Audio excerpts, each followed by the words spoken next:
Hello everybody and welcome back to Mark's money saving vlog or cost cutting vlog.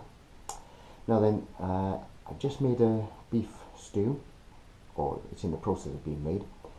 Now then, a couple of thoughts on making a stew. Now then, there's a good chance that when you buy the vegetables that you have some left over. You know, you don't need the whole amount, and you can't buy any small amounts or something like that, so obviously there's an excess. So what I suggest is, especially like carrots, well, carrots are okay, but carrots and parsnips, swede, if you keep them too long, eventually they go soft. So rather than lose them like that, what I tend to do is I cut up the veg into the amount that I need for the particular stew I'm making, and then I chop the rest up and put those in a bag in a freezer. And quite often I'll use an old bread bag, you know, the polythene bread bag, instead of bought freezer bags.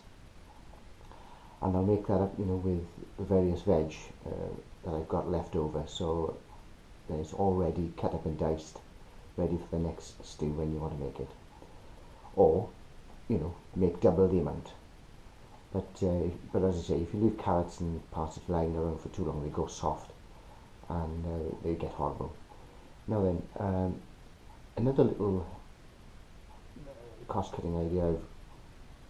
I didn't come up with this idea, but it's stolen basically from somewhere else, and that's making your own coffee. Now, I have tried it before, and it's not too bad, but I'm going to try it again just to make sure that I like it, and that it's worth doing. And I hope I'll pass this on to you, and you know, you can decide for yourself. Anyway, now I got this idea when I went on holiday to Jersey in the Channel Islands, and basically during the Second World War, this is what they did to make their own coffee. You know, because they couldn't get coffee on the island. So they used to bake parsnips and grind them up, and used to make a good substitute coffee apparently. So, and as I say, I've tried it once before, and if I remember rightly, it was a long time ago, it seemed okay. So I'm going to try it again. So, you know, again, that's one thing you could try and do with the leftover parsnips, okay? And I think you can do it with dandelions as well, the roots from dandelions. So, anyway, I'll just sign off shortly, and then I'll show you what I've done so far. Okay, and welcome back.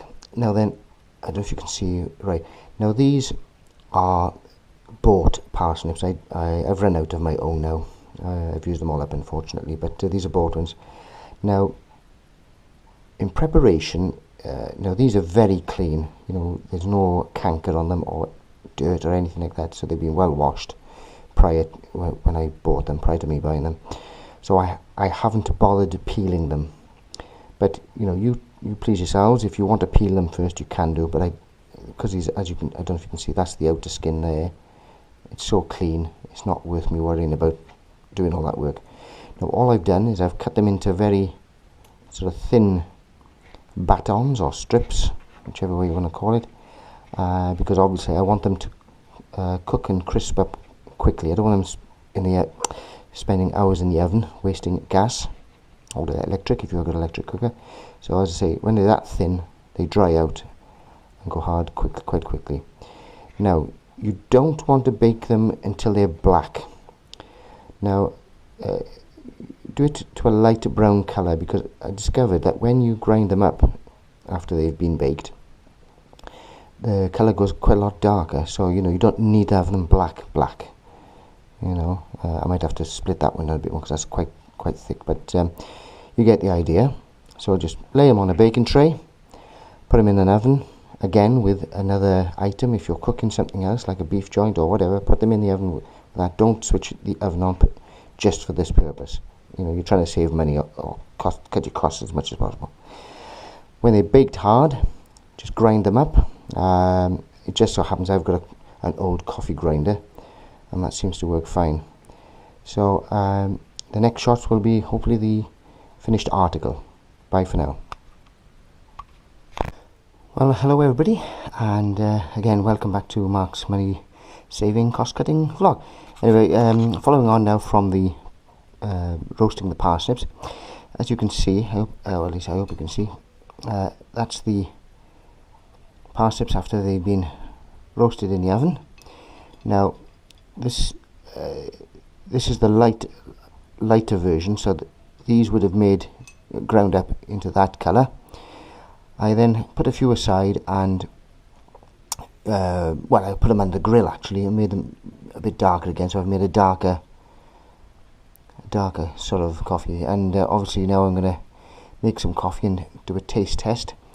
Yeah, so let's hope this is going to be well, let's see what the taste is like anyway. Okay, be back shortly. Well, hello everyone, and I've just done a taste test.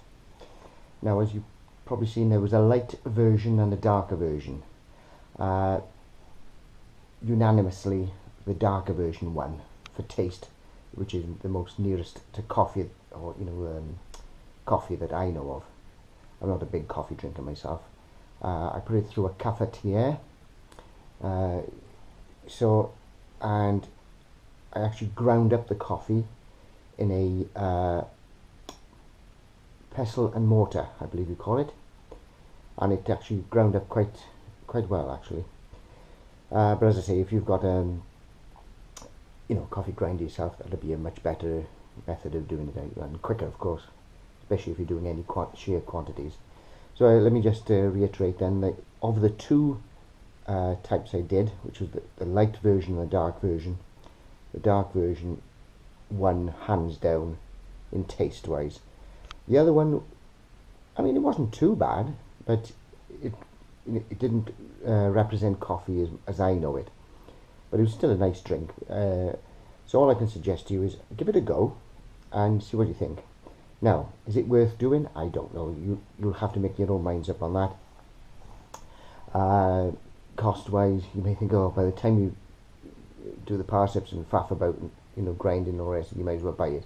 That may be true, of course.